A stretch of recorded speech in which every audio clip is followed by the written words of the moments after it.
Today on an all-new Dr. Phil, his stepdaughter's 15. How many times has she run away? 9. He claims her behavior Kyra takes a swing at mom, and sheriffs come, put handcuffs on her. is ruining his marriage. She said, I'm going to start a fight between mom and dad. I don't remember that. I don't believe a lot of what happened because of her track record of lying. That makes me curious. You think she lies a lot. Well, here's your big danger when she decides, I'm going to lie about being victimized by you. This may be the most important conversation of your life right now. Today's going to be a changing day in your life. You've never had anybody working harder to bring you to the threshold of change than right now.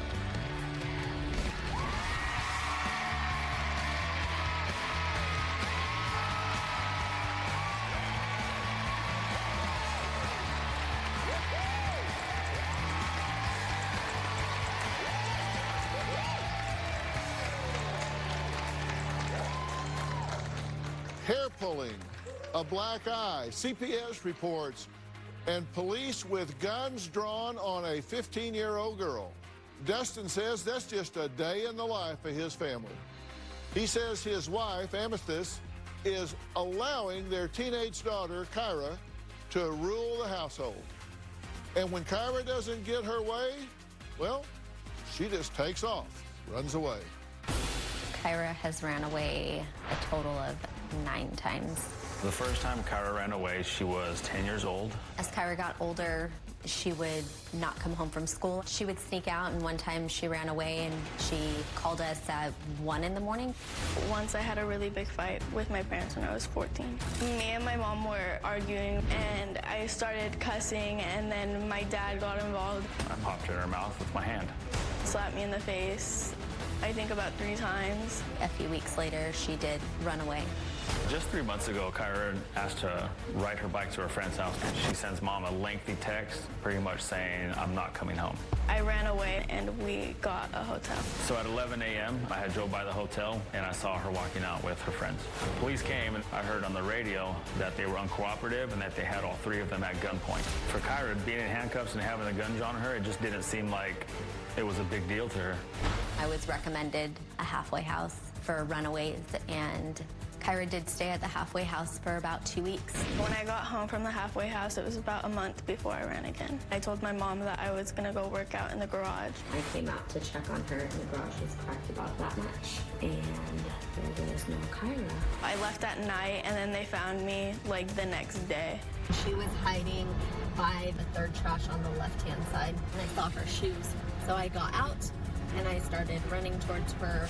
I ended up grabbing Kyra by her hair, and I slammed her into a fence. Mom popped her in the mouth, threw her phone on the ground and shattered it. Kyra takes a swing at mom, and sheriffs come. They threw her on the hood of the car and then put handcuffs on her. My wife and I, we are both mentally and physically exhausted just from trying to keep her in the house. If she's not in my view, I'm just in constant fear.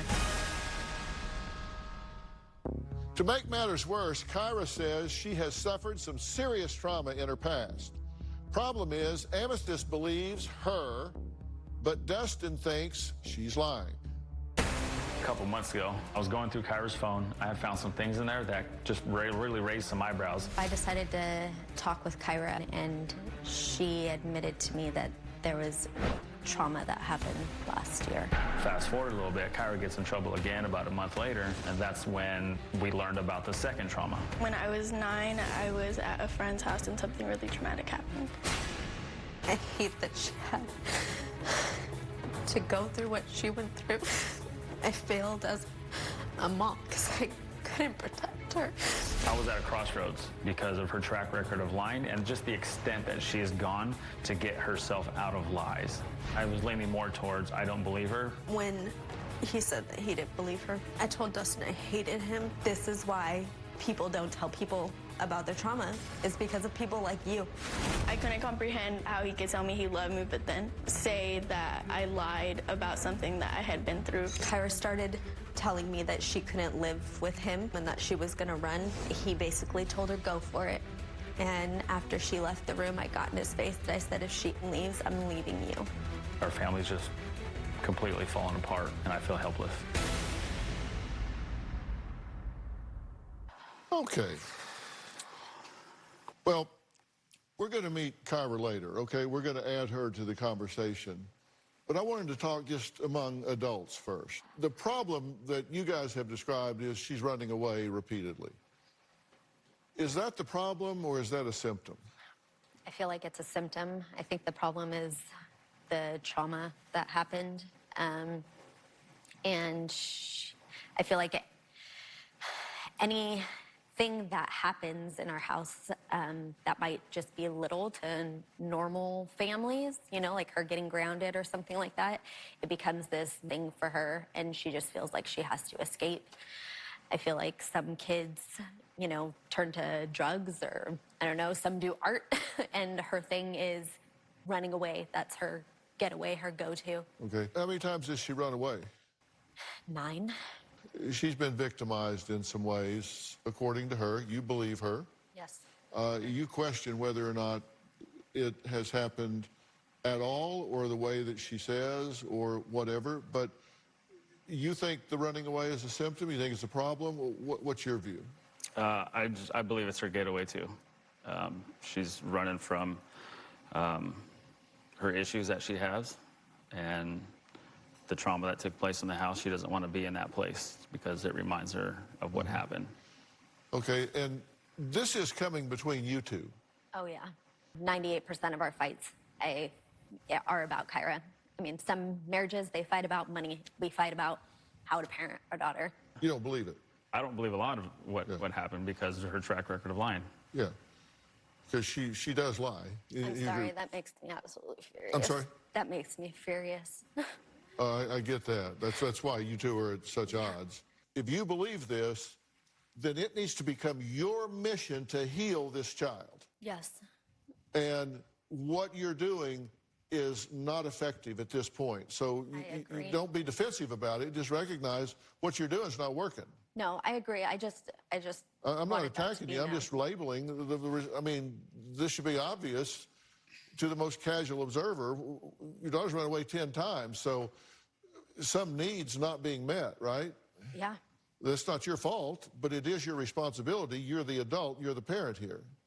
You're upset with him because he doesn't believe it, and you're not really reacting to it. And so I'm saying, I'm going to tell you all things that I'm certain you don't want to hear today. 50% of the solution to any problem lies in defining it.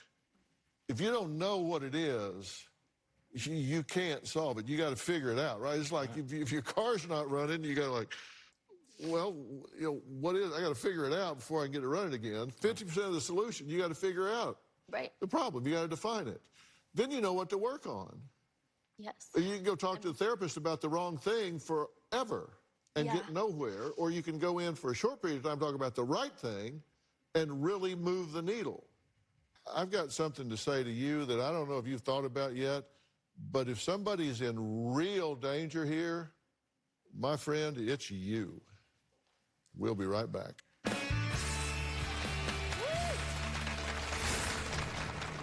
not something I thought about, but it does make sense. This may be the most important conversation of your life right now. And later, When me and her got our first apartment together, I told her that it would just be her and I. you lied to her.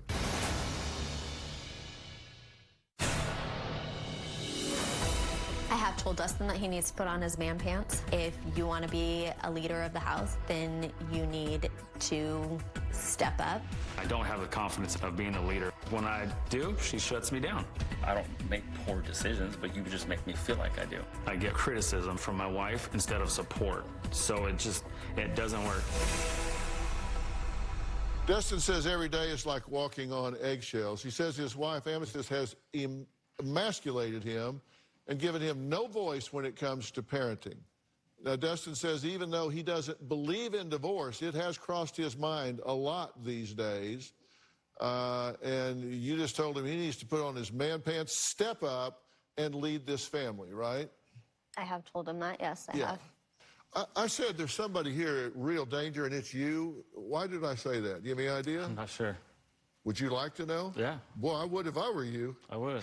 And that's why I'm here. Like, if I need to hear it from another perspective. Because Well, here's the issue. Let's look at this from your point of view. And this may make your wife really mad. I don't know. But you got to deal with the realities here. Here's your perspective. You think she's a liar. You agree she lies a lot, right? I agree she lies. Well, okay. You think she lies a lot. And you're going to say, well, she's lied. I feel like she lies to him. She doesn't lie to me. Well, here's your big danger. You think she lies, and you think she lies about being victimized. What's your life going to be like when she decides, okay, I'm going to put those two things together, and I'm going to lie about being victimized by you? Let's say it's Wednesday afternoon, and that lie is said. What do you think your life's going to be like Thursday morning and Friday and Saturday and Sunday when you're in handcuffs because there is a presumption that she's telling the truth and that you're guilty until you prove otherwise? And trying to prove a negative is very, very difficult. Sure. So you're in a situation where you're clearly at odds with someone that has lied about being victimized. Do you think it's a stretch for her to lie about being victimized by her enemy, which is you? I guess my only hope, if that ever were to come up, would hopefully Mom would say no. Well, he's not that kind of man. It ain't up to Mom. Sure, but that would be my only hope. It's up to the police. It's up to the court. It's up to Child Protective Services. And then your life is changed forevermore. Sure, absolutely. And trust me, I've seen it happen more than once.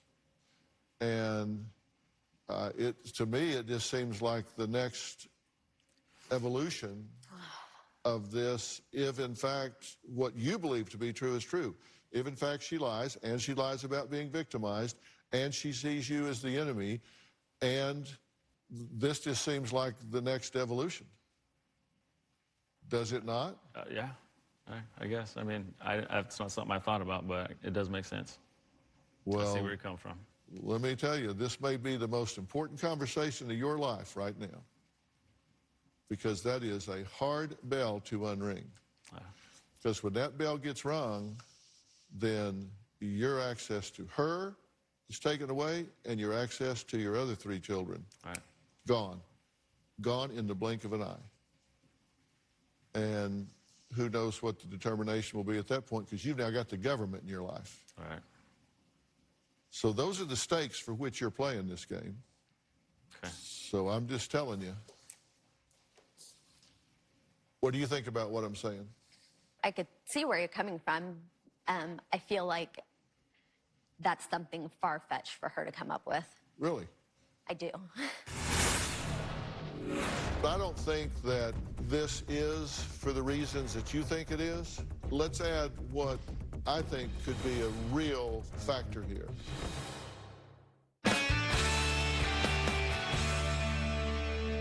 I said, I don't think that this is for the reasons that you think it is. Okay. Let's add what I think could be a real factor here.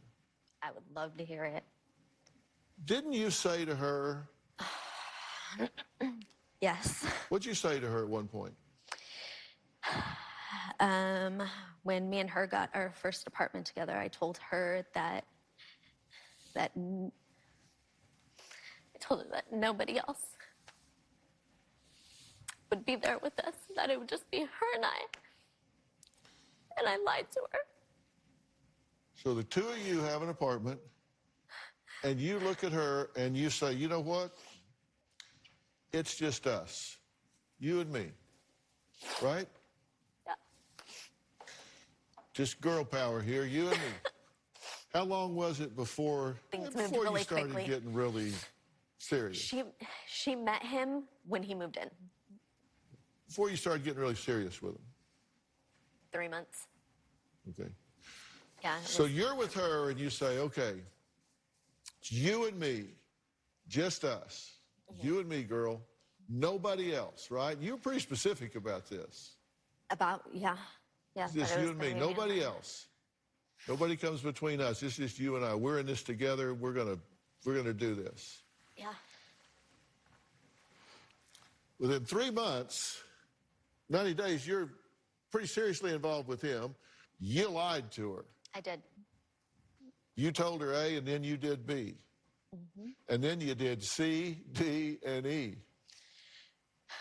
Yeah, the other 3 kids. Yeah. So from her point of view, is it possible that she's saying, okay, it was you and me. We were tight. We were just going to be us. And then you bring him in, and then you just have a whole new family. And then I'm just sitting over here. I'm just sitting over here to the side. You got a new husband. You got a new family. And then there's me. I'm the remnant of your past, the child you had as a child. And I'm yesterday's news. I'm old soup. I'm just sitting over here to the side, and you got this whole new family. Makes a hell of a picture postcard, but I'm on the outside. So you know what? I'll just go on the outside. I don't fit. I don't belong. And count them up.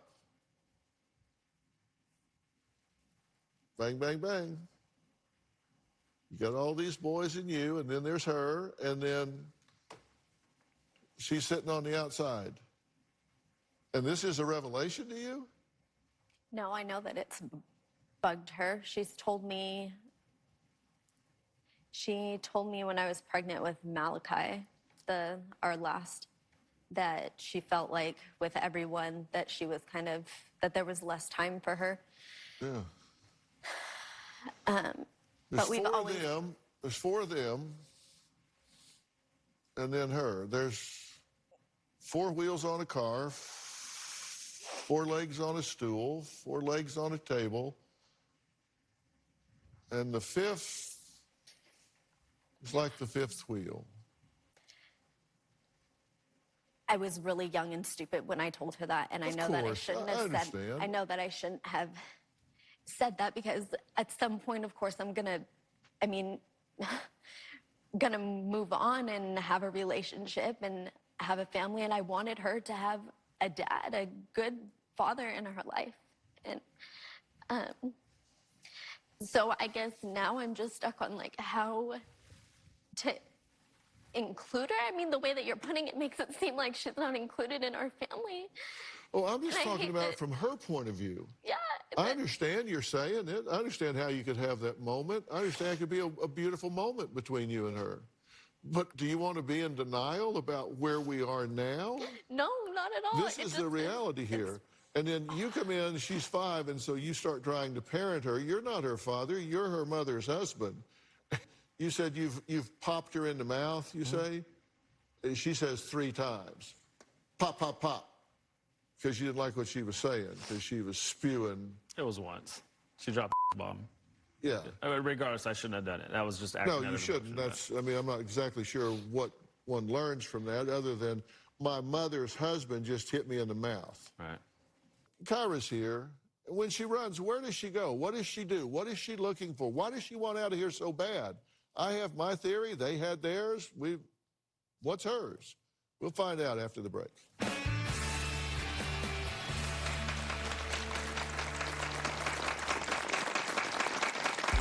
When Kyra ran away the first time, we installed security cameras. Mom and I have gone pretty far to try to make sure that Kyra doesn't leave again. Every time I get taken back, I always know that I'm gonna do it again.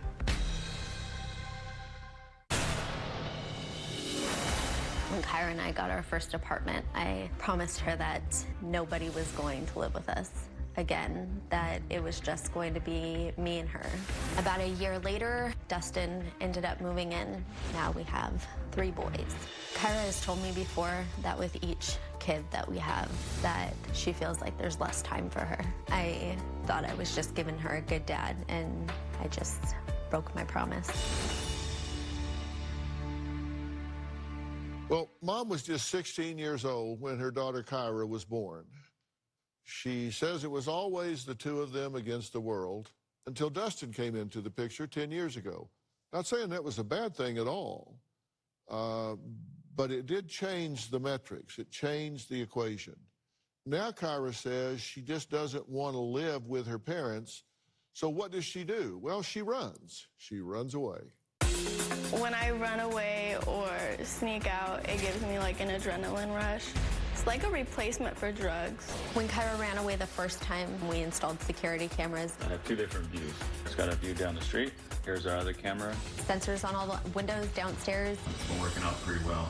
Not that well, considering she's still left while we've had it. Since she has jumped out of our second story window to run away, we added sensors to the upstairs windows. Every time I get taken back, I always know that I'm gonna do it again. Mom and I have gone pretty far to try to make sure that Kyra doesn't leave again. We've made harsher punishments. We've loosened the reins and tried to compromise. We've done contracts. I've read books. Dustin and I have done parenting classes. Kyra's taken drug classes. We've done family counseling. We've all done individual counseling. Just nothing seems to work. There was many times when we were very strict with Kyra, even to the point where we took her phone away for an entire year. Kyra did end up getting a burner phone. She asked around school and a boy gave it to her. That's actually when we found out that she was smoking in our bathroom and at the school bathroom because of the video she took on the burner phone. The next time I run, I'd go to juvie, but that doesn't really scare me. Kyra has told me if she doesn't want to be found, she will make sure that she's not found, that she will cut off all contact, that she'll do what she needs to do to make sure that she doesn't have to come back home. I love my parents and I still want to fix our relationship. I just don't want to live with them. Well, hi. Hi. How are you? Good. You took your phone for a year? Yeah. Did anybody even remember why after 3 or 4 months? Yeah. We had So a it didn't contract work written well out. She broke all the rules on the contract in one night. So we're like, it's gone. Why are you running away? I run away because I don't like to be at home. I feel Well, I figured that much. stuck. Is there some like great thing out here you're running towards? Like you want to be in the circus or something? What are you running towards? I guess nothing. I guess I'm running away. So you're running away. It's not there's something out there you're running to that's better. You want to get away from this. Yeah. So you're 15 and you're in the 10th grade and you're being I'm home. in the 11th. Huh? I'm in the 11th. Well, but you didn't do real well. Are you sure you're in the 11th? Because Yeah. you didn't do real well. No, I did saw bad. your report card. It was probably iffy. Yeah, no, I'm just taking double classes right now. Okay, so you're having to do some makeup classes? Yeah. So you're in like 10 and a half. I guess, yeah. But you're not going to school, you're homeschooling. Yeah, I'm doing independent studies. So when you run away from home, you run away from school too, because you're homeschooling. Yeah. How vigilant are you about your schoolwork? Not very. But at some point, you go to school for you, not for them. When we come back, Mom says she feels like she has to choose sides between her husband and her daughter. And that's just not the kind of family dynamic or metric we want here. And I don't even think it's what Kyra wants. We'll talk about that after the break.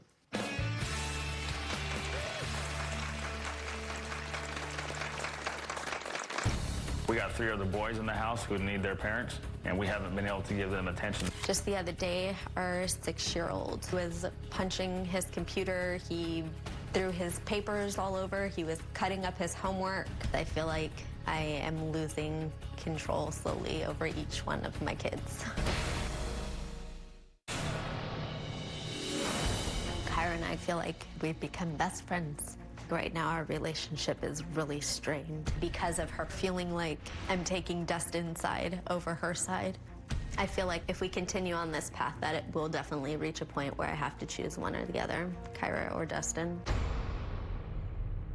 Well, Amistad says she shouldn't have to choose between her husband and her child, but feels that Dustin is putting her in a position because they can't agree on how to parent her rebellious 15-year-old daughter, Kyra.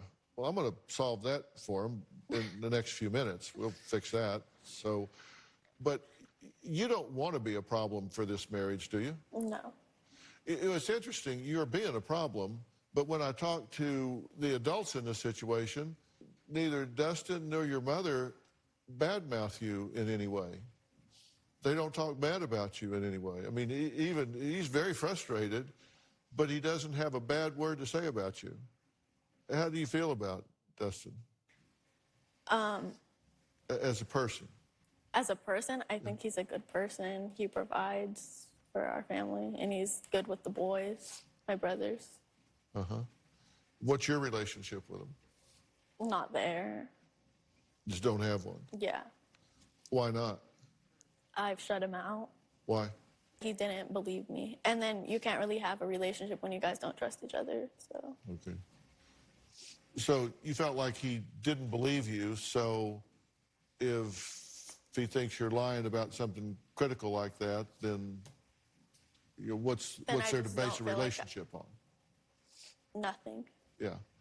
And how do you feel about your mother? Like, I couldn't lose her. Like, I wouldn't be able to go on about my life without my mom. Do you want to see this marriage break up? No. And then it would just be you and her again? No. Why not? Because when they're good, they make each other happy, and he's good with my brothers. Like, I wouldn't want my brothers to not have a dad. How do you feel about your brothers? They're like my favorite things. Yeah. So you love your brothers? Yeah. And you wouldn't want them to not be in your life? No. So she had mentioned that, I mean, and I believe her. I don't think she wants to see Mom and I fighting, especially on ways how to handle her. And she just said a minute ago that she doesn't want us to see broken up, and that maybe those feelings have changed from about a year ago. But the message that I found on her phone a year ago was she was upset that she had to come downstairs for whatever reason. And she said, all I have to do is start a fight between Mom and Dad, and I can come back upstairs and I can talk to you. And that just, out of everything else that I've found and seen on her phone, that's what hurt the most, because she knows that we struggle already. So, like, why would you want to start a fight? I don't remember that text, but that must have been taken out of context, because I wouldn't intentionally start a fight, and I've never intentionally started a fight. Well, that's what it said. It said, all I have to do is start a fight between Mom and Dad, and they'll send me to my room. Who was I Do you remember? texting? Do you remember me showing you that? Yeah, but I don't feel like you're saying the exact words. Okay. Well, we can agree to disagree. What is it that's so distasteful about being at home? What makes it something you feel like you need to get out to breathe? I just feel stuck, like, when I'm at home. Like, physically, I feel stuck, like I can't leave my house, but, like, mentally, I always just feel like in a bad place when I'm at home. Tell me 3 things that these people could do that would make you feel comfortable there. Not go through my stuff. Right? Let me leave the house. And I guess just be comfortable, like, with my dad. Like, I'm usually fine with my mom, but I don't like to be home when me and my dad are both there, because I feel like it's awkward. It's a good morning and a good night. And how was school? It was fine. And that's like, as far as their conversations go. If she tries to come home and tell a story about school, he comes to me, oh my God, I can't believe she said something like that. Or he looks at her like, you're stupid. Why are you even telling me something like that? Like, that's, off in left field. Why would you be doing something like that? And I feel like it's a constant shutdown. He just shuts her down. The stories that she comes home with from school are just stories of, like, her, like, horsing around in class. And I'm just like, why are you telling me you're screwing around in class? I don't always agree with the stories either. I mean, she doesn't. But you laugh about them. It's never like, why would you do that? Or you never look at me, I'm like, I can't believe she did that in class. It's like, I gotta be the one to say something. I tell her, you could even ask her, I tell her quite often that was a dumb decision and she shouldn't do that again. I better not get a call from her teacher or anything like that. But you don't even, like, fill in that conversation. You listen to her and you look at her like she's dumb. Like, I just don't find it funny. Well, it's really not necessarily for your humor or entertainment. Look, coming up, should Dustin be disciplining Kyra, or is that mom's job? We'll talk about that after the break.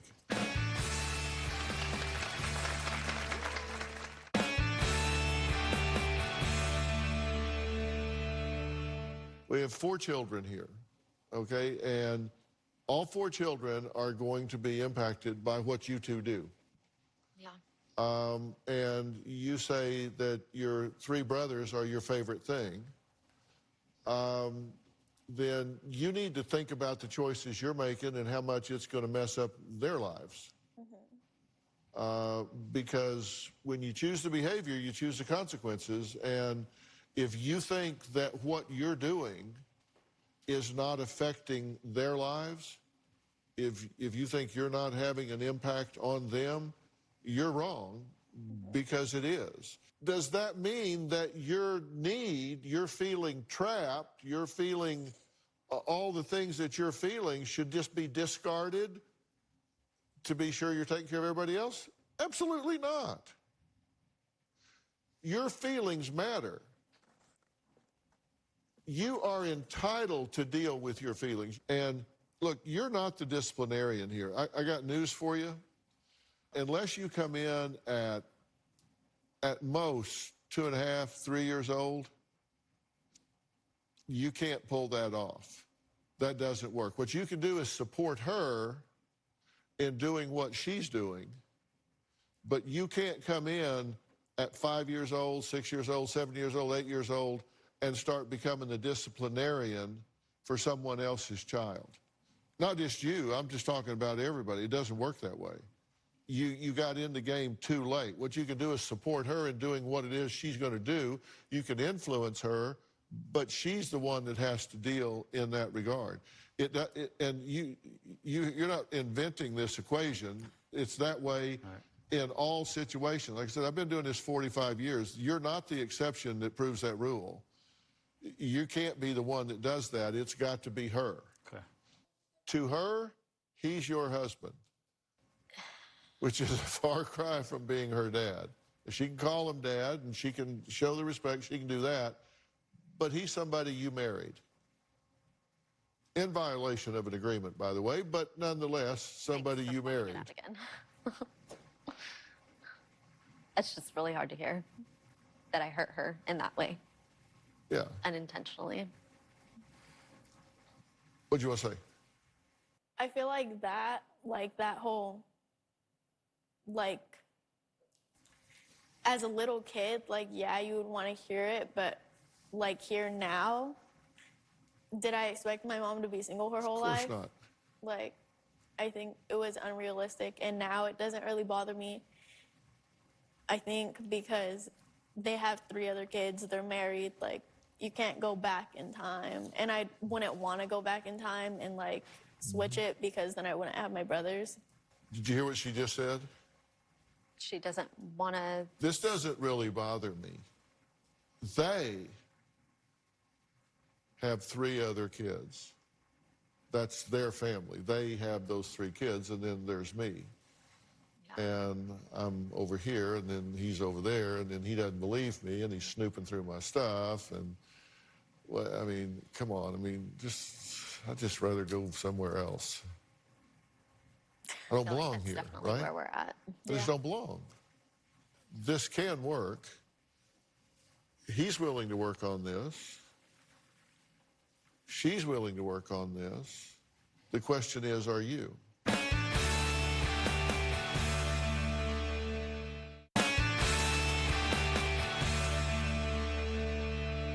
You don't like them snooping through your stuff. You want them to trust you, right? Yeah. Then be trustworthy. I don't know how to be trustworthy with him. There's every time we try to work on trust, it seems like it's one-sided. We always say that it's two-sided. I don't trust him and he doesn't trust me, but I have to do this stuff. No, it's called emotional integrity for both of you. You have to say what you mean what you say, and if you say I'm going to do something or not do something, you have to live up to that. Mm-hmm. If you say, look, you don't need to snoop through my phone because I'm not going to make plans to run away and then execute those plans. I'm not going to do that. So you don't have to snoop through my phone. You can give me privacy. You have to be trustworthy. You've got to say, if we say, all right, we're going to work on this for 90 days, and I'll get you some professional help with this. You say you can't get therapists, you can't get this, you can't get that. I'll fix that.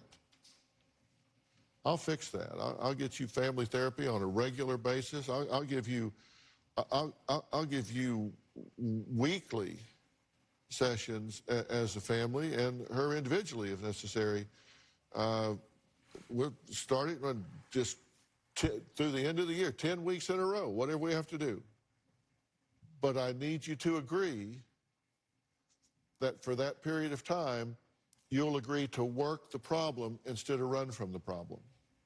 And then at the end of that time, you can reassess, but you've got to have the emotional integrity to commit to that for that period of time. Can you do that? I think, yeah, I can. Well, either you can or you can't. I mean, don't tell me you can if you can. I mean, No, I can. For me, it's really easy to be completely honest and open with my mom, but with my dad, it's hard because I don't care. Yeah. What I'm asking you to do is commit to working on the problem with professionals that I bring to the table, and I'm appealing to your greed to get you what you want without having to run away. Will you make that commitment to me? Yeah. Okay? And you'll make that commitment. Yes, of course. And you'll make that commitment. Yes. And you know, we're in a pandemic right now. I will set it up through teletherapy and telemedicine with Doctor on Demand, which is a company that we actually own. My son founded it. I'll jumpstart you with like 10 sessions with a really good doctoral level therapist. That's where to start. Okay. That makes sense. I was focusing on the trauma and feeling like that's what needed to be fixed. Not saying it doesn't. I'm saying I want to start with this. Okay. And then deal with it all. Let the professionals decide the order, but start with this. Okay. Does that make sense? Mm-hmm. Okay, all right. I want to thank my guest today, and if you would like more information about today's episode, then log on to drphil.com. You can also find me on Facebook, Twitter, Instagram, TikTok, wherever. If you at home want to have your own Doctor on Demand, go to Google Play Store or the Apple App Store and download the Doctor on Demand app. Don't forget to subscribe to Robin's podcast, I've Got a Secret. She talks to all kinds of people about all kinds of secrets to getting ahead in life. Who do you talk to on this podcast? Oh, I talked to so many fun people. I have a recent episode with Kim Herchevek of Dancing with the Stars, and the episode where she fell in love with her partner, Robert Herchevek. And we talked about the entire story. They've lived happily ever after and have a set of twins. It's beautiful. So the secret to dancing to the love of your life. Yeah, that'll be interesting. All kinds of fun, yes. Yeah, and there's a whole library of them. They're really interesting men and women that found the secret to unlocking their dreams in life. We'll see you next time. Thanks for being here.